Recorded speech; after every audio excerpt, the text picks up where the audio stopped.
A paz do Senhor, seja bem-vindo, seja bem-vinda ao canal do professor Álvaro Bruno para mais uma videoaula da Escola Bíblica Dominical da nossa CPAD, Casa Publicadora das Assembleias de Deus, a editora e livraria do povo de Deus, onde você encontra muitos materiais evangélicos, bíblias, enciclopédias, dicionários bíblicos, comentários, livros maravilhosos. Portanto, é um conselho que eu te dou. Vá adquirir os produtos da CPAD. Nessa videoaula, nós estamos estudando a lição de jovens, terceiro trimestre de 2022, imitadores de Cristo. O comentarista dessa lição é o pastor Tiago Brasil. Vamos colocar o nosso segundo olho, né? Tiago Brasil, pastor Tiago Brasil, ele é pastor e também da Assembleia de Deus do Parque Buenos Aires, Ministério Templo Central em Fortaleza, Ceará. Ele é doutor em filosofia, professor efetivo da Universidade Estadual do Ceará e tem várias obras publicadas pela CPAD, onde você pode também adquirir. Já quero desejar aqui um feliz Dia dos Pais para todos os papais do Brasil. Que Deus abençoe os pais e dê muita saúde, graça e paciência para criar os seus filhos.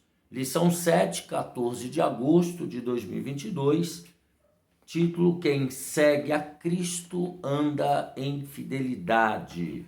Já quero te pedir que deixe aqui embaixo o seu gostei, né? Faça assim, clica em cima, se inscreva no canal, ative o sininho para você receber as notificações.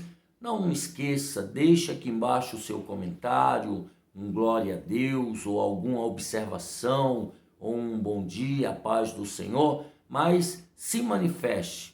Deixe qualquer comentário aqui embaixo para sabermos que esse trabalho está sendo relevante para você.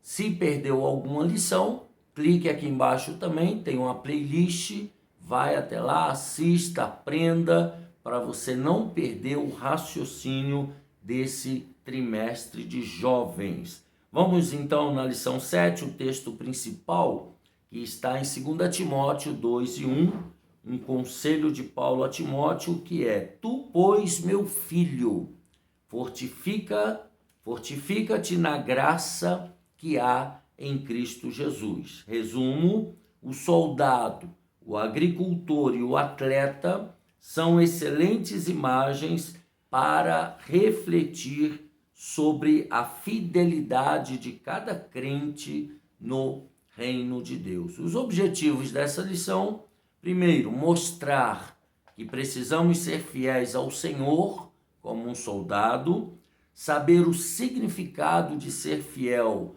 como um atleta e compreender que precisamos ser fiéis como um agricultor. O texto bíblico, 2 Timóteo, capítulo 2, do versículo 3 ao 6.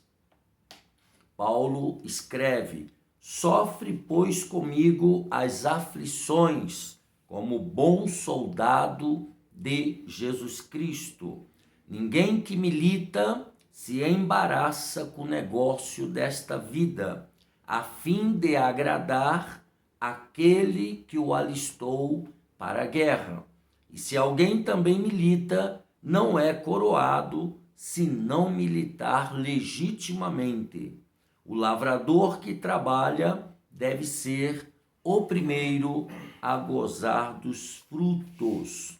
Na lição anterior, nós estudamos sobre compreender. Quem segue a Cristo deve compreender o reino de Deus, compreender o que é o reino presente e o reino futuro, saber que não poder confundir o reino de Deus com opiniões pessoais, saber que o reino não deve sofrer, não deve ser sacrificado. E vimos também a questão do verdadeiro caráter do reino e o poder do reino. Hoje nós vamos ver essa questão de andar em fidelidade. Diz o texto assim na introdução: ao escrever sua última carta para seu querido amigo Timóteo, Paulo oferece várias orientações. Nessa lição vamos ver a respeito da exigência da fidelidade como um dos pré-requisitos fundamentais de quem quer seguir a Cristo. Fidelidade, partindo de 3 metáforas importantes e recorrentes: a metáfora do soldado, a metáfora do atleta e a metáfora do agricultor. Nós vamos aprender então como vale a pena ser fiel a Cristo e aos valores do reino de Deus. Vejamos então a primeira metáfora: ser fiel como um soldado. Fidelidade como foco de vida. Vejamos o que ele quer dizer com isso. Oferecendo as últimas orientações, Paulo incentiva Timóteo a viver em fidelidade a Deus, assim como um soldado alistado deve se dedicar exclusivamente às questões militares. Aqui já temos a primeira palavra-chave: exclusividade. Jesus Cristo, ele não admite divisão, ele quer fidelidade. E assim como alguém que se alista no exército ou nas forças armadas precisa ser fiel. Essa imagem era algo facilmente entendido naquele contexto histórico em que a participação militar era algo absolutamente natural. Então era comum naquelas sociedades, naquela época, a vida social era o único universo existencial possível aos indivíduos. Então era quase que obrigatório servir ao exército daquela época e ir à guerra para lutar por sua terra e lutar pelos seus compatriotas era a coisa mais honrosa que alguém poderia fazer. Então, o soldado, ele era tido em alta conta naquela sociedade, porque ele era um patriota, ele lutava pela sua nação, pelo seu povo e fazia isso por amor. O foco dele era defender os seus compatriotas. Então, sobre isso era honroso para a família, Paulo então constrói uma analogia, faz uma comparação e diz a seu discípulo Timóteo que, da mesma forma que um soldado não pode estar na guerra pensando em detalhes domésticos, como por exemplo a colheita de uma plantação ou a ordenhação de um animal de sua fazenda, da mesma forma, um cristão verdadeiro não pode ter a mente dividida. Vejamos isso em Tiago 4:7. Vou ler na Bíblia de Estudo Pentecostal, a melhor Bíblia do Brasil, por enquanto, que você encontra lá na CPAD. A Bíblia de Estudo Pentecostal é um curso teológico completo. Se você estudá-la de ponta a ponta, você vira um teólogo de primeira linha. Tiago 4:8 diz assim: chegai-vos a Deus e ele se chegará a vós. Limpai as mãos, pecadores, e vós de duplo ânimo, purificai o coração. Então veja que não pode ter duplo ânimo, não pode ficar dividido. A mente do cristão não pode ser uma mente dividida, tem que haver dedicação. Isto é, um coração não pode ter um coração instável. Tiago 1:8 Se você não fechou a sua Bíblia, Tiago, carta de Tiago, capítulo 1, versículo 8. O homem de coração dobre é inconstante em todos os seus caminhos. Então não pode ter um coração inconstante. Hoje está de um jeito, amanhã está de outro, né? Não sei se eu vou, não sei se eu fico. Não pode ser assim no reino de Deus. É impossível servir a Deus e as forças do inferno. Lucas 16:13, o evangelista registra esse fato. Abra sua Bíblia no Evangelho, segundo escreveu Lucas 16 e o versículo 13, que diz assim o texto: nenhum servo pode servir a dois senhores, porque ou há de aborrecer a um e amar ao outro, ou se há de chegar a um e desprezar ao outro. Não podeis servir a Deus e a Mamon. Então, o servo de Deus, o servo de Cristo, não pode servir a dois senhores. É isso que ele está dizendo.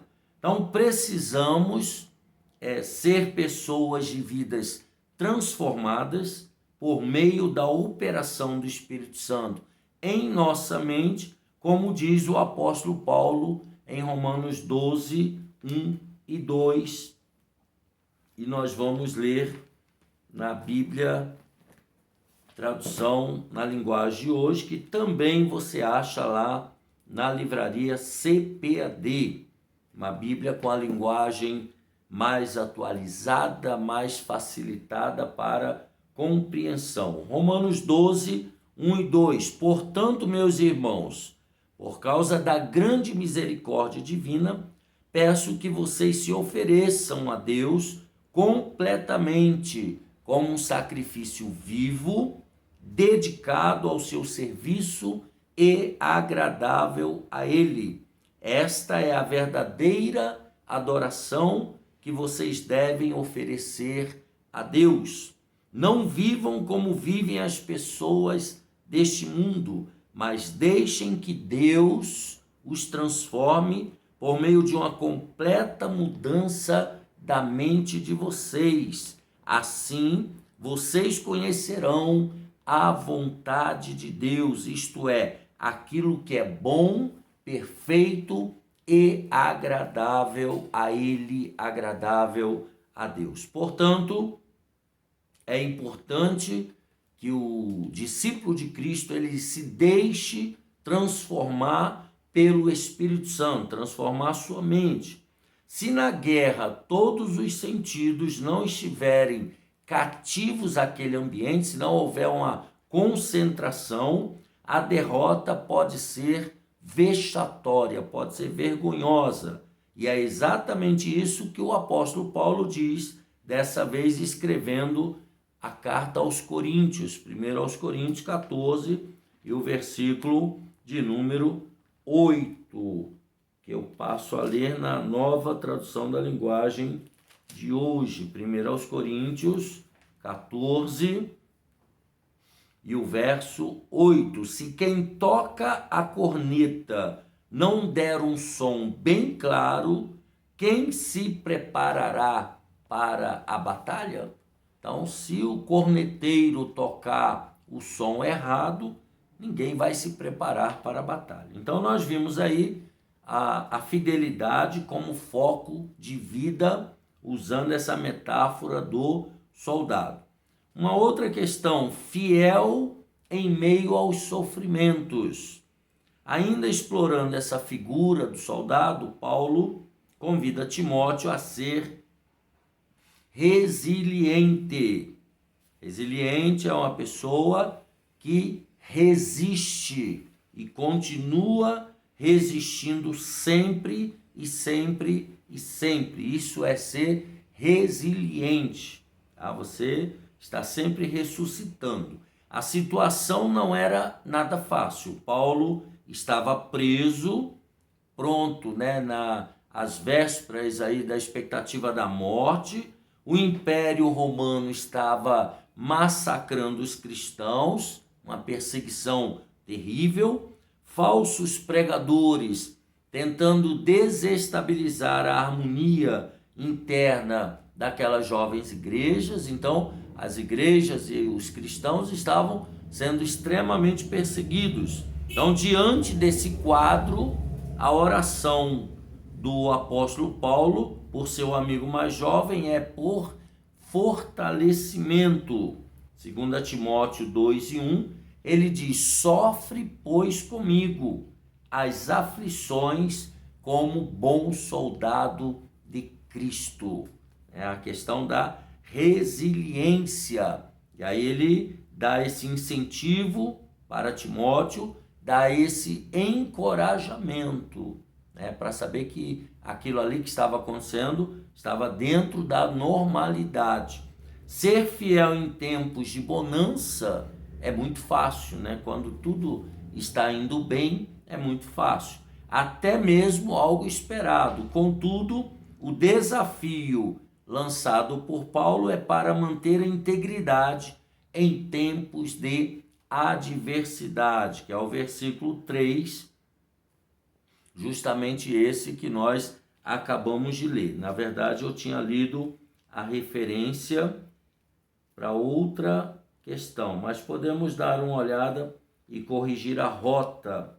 2 Timóteo 2:1, ele diz: e você, meu filho, seja forte por meio da graça que é nossa por estarmos unidos com Cristo Jesus. Seja forte por meio da graça. O texto áureo que nós lemos é: tu, pois, meu filho, fortifica-te na graça. A graça é a presença ajudadora de Deus em ação. Então nós precisamos da graça de Deus. Precisamos saber que Ele está conosco e que a gente vai vencer.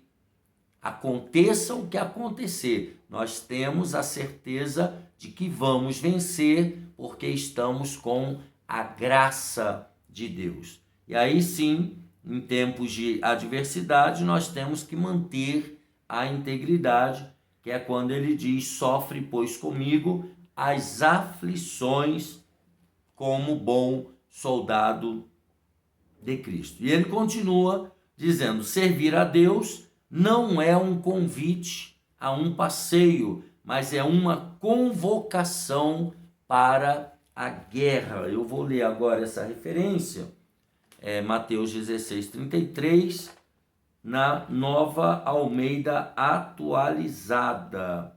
Não chega a ser uma linguagem de hoje, totalmente moderna, mas é uma linguagem tradicional, coloquial. É a Nova Bíblia Almeida Atualizada, que você também encontra lá na CPAD, por um preço muito acessível.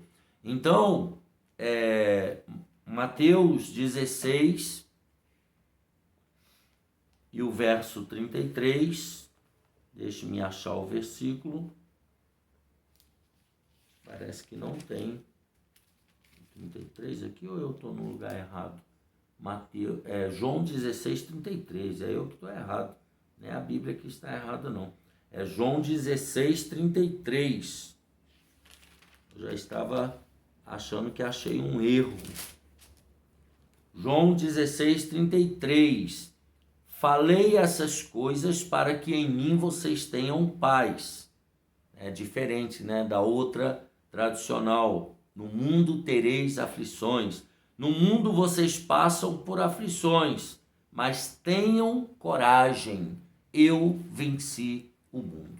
Então Jesus, ele já venceu. Nós já somos vitoriosos através de Jesus de Nazaré. Então nós fomos convocados para uma guerra.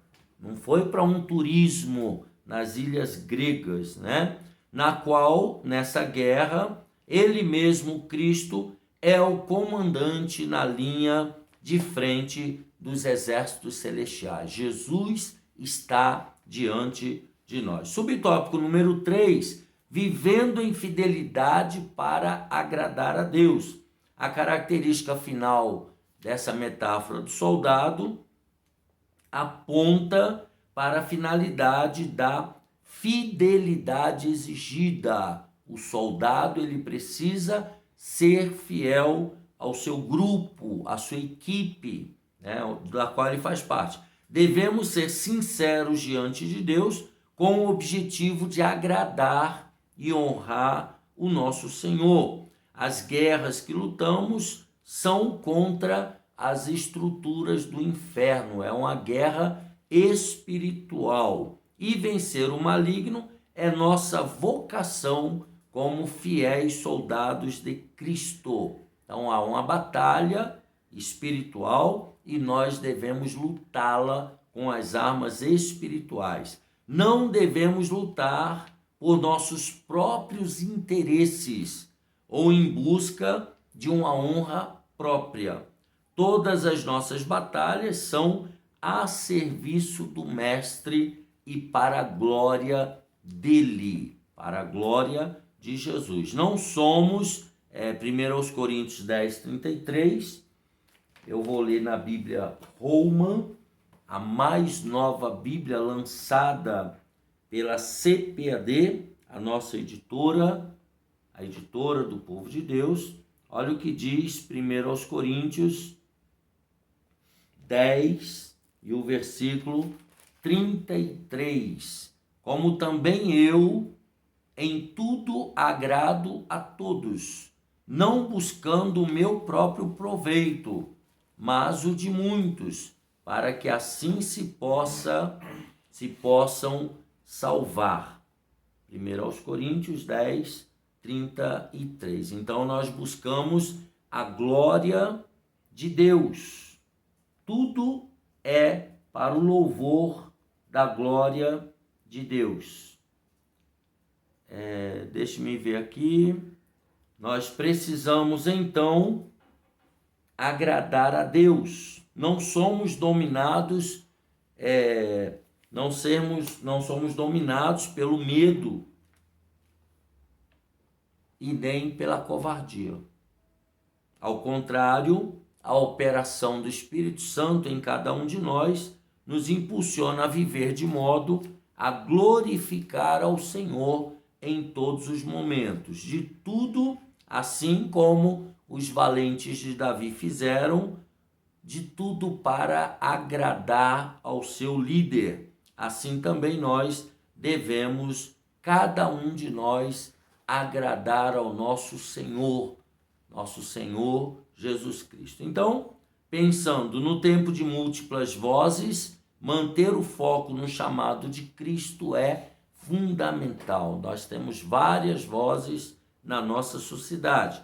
Não deixe que os problemas secundários atrapalhem o essencial da sua vida. Portanto, viva uma vida cristã focada, uma vida cristã equilibrada. Não deixe as distrações deste mundo atrapalhar a sua caminhada para o céu. Número 2, então vimos aí a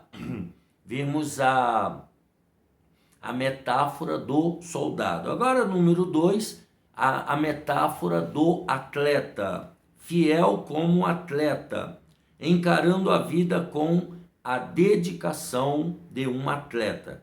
Trabalhando com essa outra imagem, para articular o conceito de Deus, do reino de Deus, Paulo então compara a trajetória cristã como a vida de um atleta do mundo antigo. 2 Timóteo 2,5. É claro que ser atleta tem algumas características que permanecem a mesma, independente do momento histórico, tais como, olha as características de um atleta: dedicação, abnegação, austeridade e seriedade. Então, o atleta, ele precisa ter dedicação, ter seriedade, ser uma pessoa austera, uma pessoa dedicada, né? Uma pessoa que alinhada com seu propósito. São qualidades como estas que inspiraram o apóstolo Paulo, né, a mostrar que devemos viver nossa vida espiritual num patamar olímpico, numa preparação para o grande dia da nossa vida. Utilizando então essa imagem, ao escrever aos Coríntios, o apóstolo nos lembra que, diferente dos atletas terrenos daqui, em nossa carreira, todos poderemos ser coroados. Então, para chegar lá, não vai ter quem vai chegar na frente, quem vai ser melhor, quem vai ser maior. Não, todos serão coroados. Quem chegar lá será coroado, já é um vencedor. Então, para alcançar tanto objetivos humanos quanto objetivos espirituais, devemos aprender a ter autocontrole. Vejamos isso na Bíblia Roma, 1 aos Coríntios 9 e 25. Primeira carta de Paulo aos Coríntios, capítulo 9. Vou ler na Bíblia Roma, a Bíblia mais nova lançada pela CPAD, a editora evangélica do povo de Deus. 1 aos Coríntios 9, 25, Paulo diz assim: e todo aquele que luta, de tudo se abstém. Eles o fazem para alcançar uma coroa corruptível. Para alcançar uma coroa, as pessoas da terra, né, lutam para alcançar uma coroa corruptível. Nós, porém, para alcançar uma coroa incorruptível, uma coroa eterna, uma coroa celestial. Então, nós devemos ter autocontrole. E, por fim, tal qual o atleta, que a partir de uma consciência corporal, estabelece seu próprio ritmo e objetivos. Olha aí o versículo 26. Pois eu assim corro, não como a coisa incerta, assim combato, não como batendo no ar. Então, a pessoa tem um ritmo, cada um tem um objetivo, né? E tem que estabelecer esse ritmo e esse objetivo.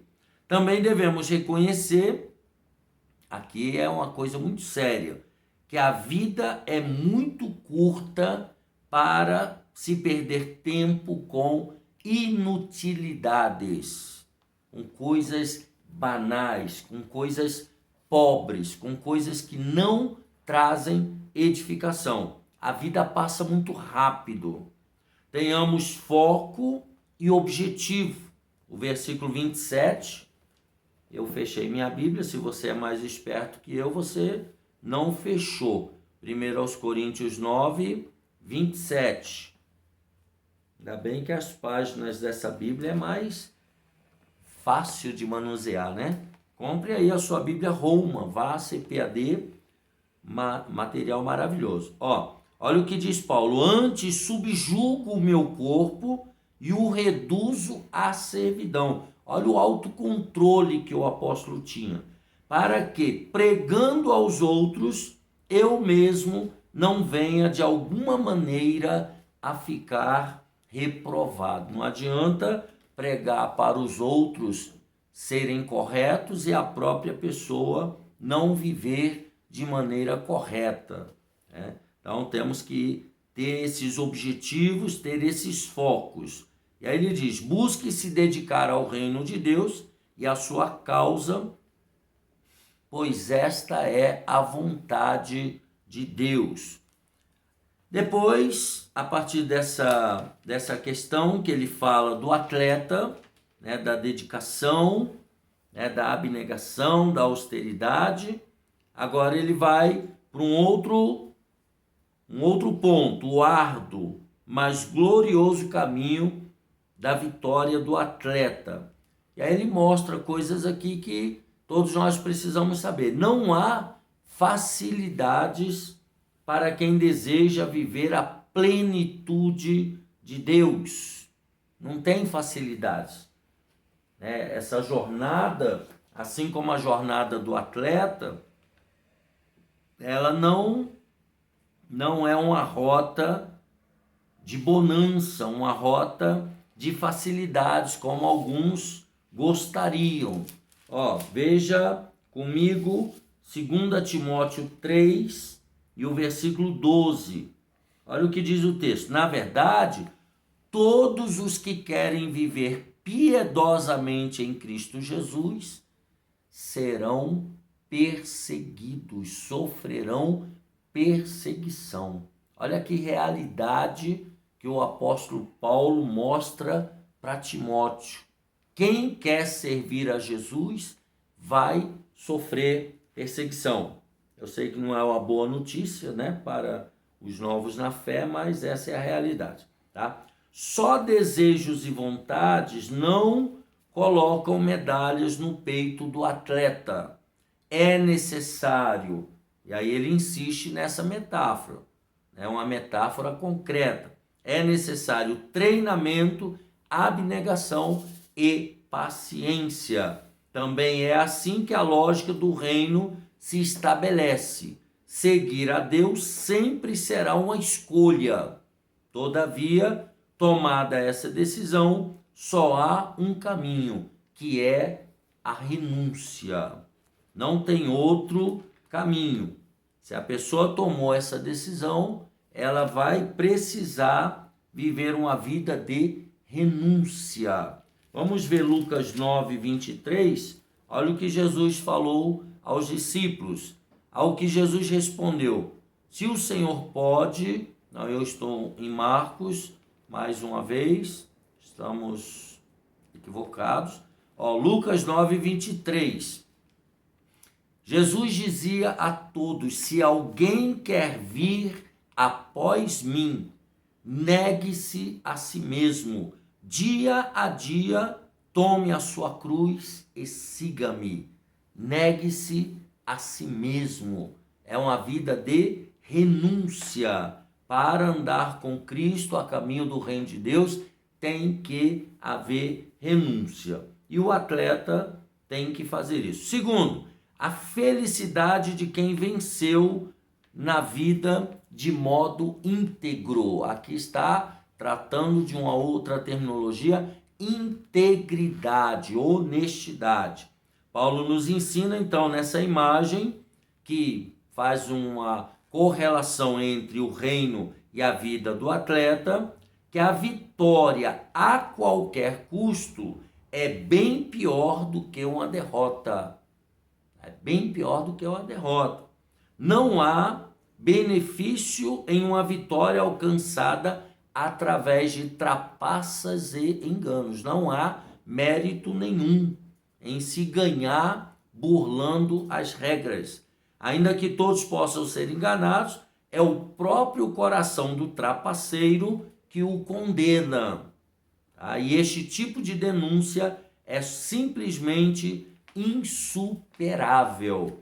1 João 3 e 21, se você abrir aí sua Bíblia, logo depois de João, logo depois de Tiago e Pedro, melhor dizendo, 1 João, capítulo 3 e o versículo 20, eu falei 21, mas é o 20.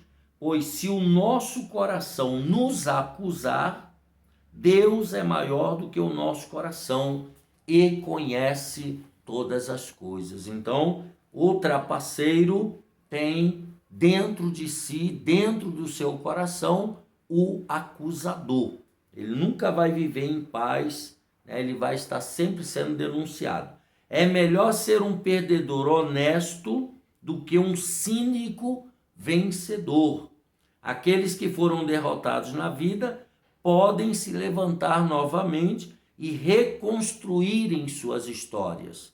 Contudo, a desgraça da vida dos perversos virá a galope e será sem piedade. Não viva de aparências, como se aplausos e tapinhas nas costas alimentassem a alma de alguém. É tempo de conversão. Nesses últimos anos, nós vimos no ciclismo pessoas tendo que devolver as suas medalhas, né? Ciclistas aí olímpicos, corredores de Fórmula 1, atletas de alta performance, que se descobriu depois que eles estavam burlando ou burlaram as regras. Então, isso foi uma vergonha para muitos atletas. Então, o atleta de Cristo, ele não pode fazer isso. Todo prêmio obtido de modo indigno carrega a marca do inferno, a marca do diabo, a marca da mentira. É melhor ser derrotado com honradez do que ser coroado perversamente. Nós lembramos de um corredor, ele foi atrapalhado no finalzinho, um corredor brasileiro. Ele estava em primeiro lugar numa das últimas maratonas e ele foi atrapalhado. E ele ganhou depois, ele foi condecorado, ele foi muito honrado, mas infelizmente perdeu a medalha olímpica. Mas ele perdeu com dignidade e o mundo reconheceu que ele estava dentro da honestidade. Olha que coisa linda, né? Número 3, fiel como um agricultor. Agora ele sai da metáfora do atleta, estávamos na metáfora do atleta, do soldado, agora a metáfora do agricultor. Fiel como um agricultor, vivendo no reino com muito trabalho. Já começa a palavra-chave aqui.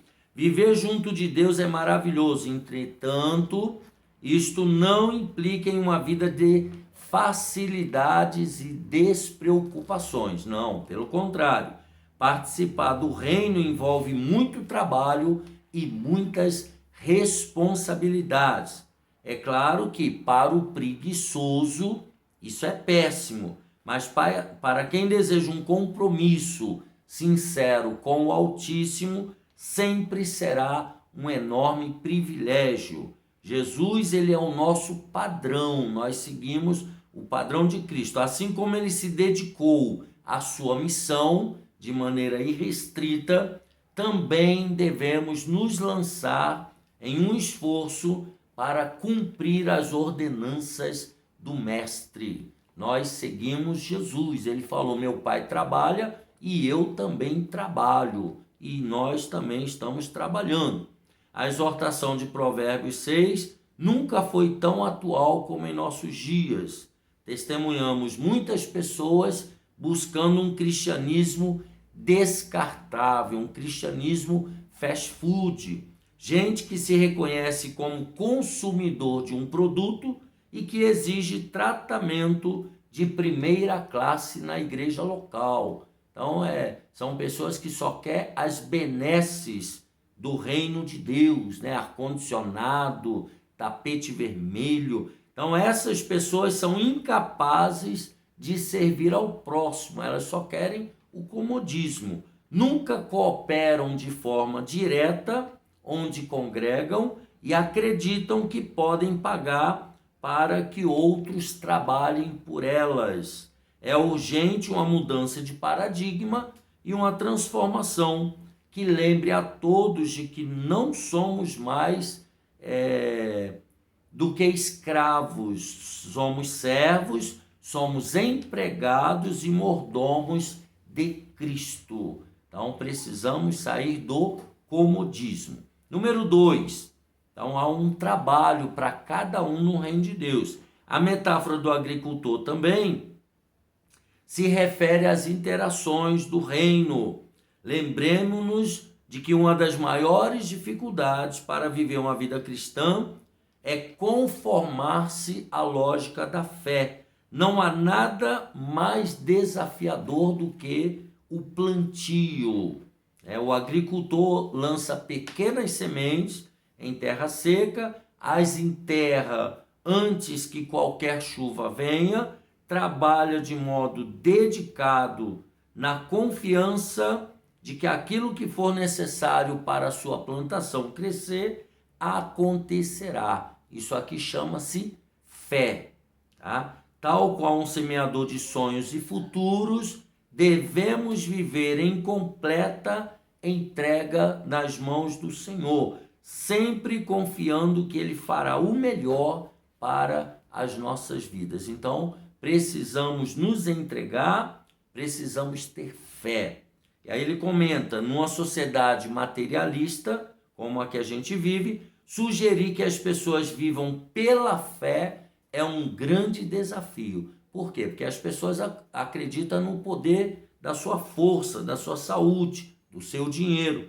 Contudo, não existe outra recomendação para fazer aqueles que sonham com outra sociedade. Se quisermos colher um fruto diferente, o tempo de plantar é agora. Afinal de contas, esta é a categoria temporal na qual podemos fazer alguma coisa. É no presente, é agora. Já que no passado e no futuro, o passado e o futuro estão para aquém e para além do nosso alcance. Ou seja, não existe passado e não existe futuro. Existe o agora. E sempre haverá uma recompensa pela dedicação ao reino. Paulo termina essa metáfora do lavrador mostrando um dos valores do reino.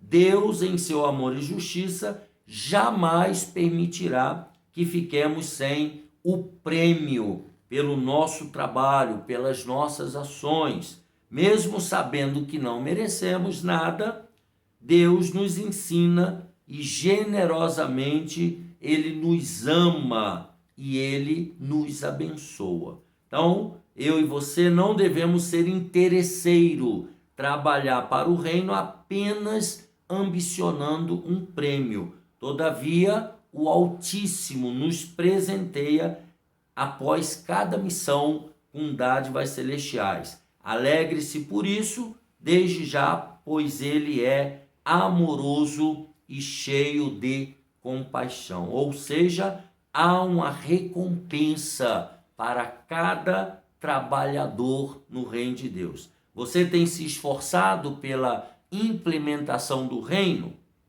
Ponto importante. Quem se propõe a viver em dedicação ao reino, no tempo certo será recompensado pelo Senhor. Deus te abençoe e te guarde. Feliz Dia dos Pais. Finalizamos aqui a lição número 7 de jovens. Não se esqueça, deixa aqui embaixo o seu gostei. Compartilhe essa videoaula com o maior número de pessoas para que elas também sejam abençoadas por Deus. E até a próxima, se Deus quiser.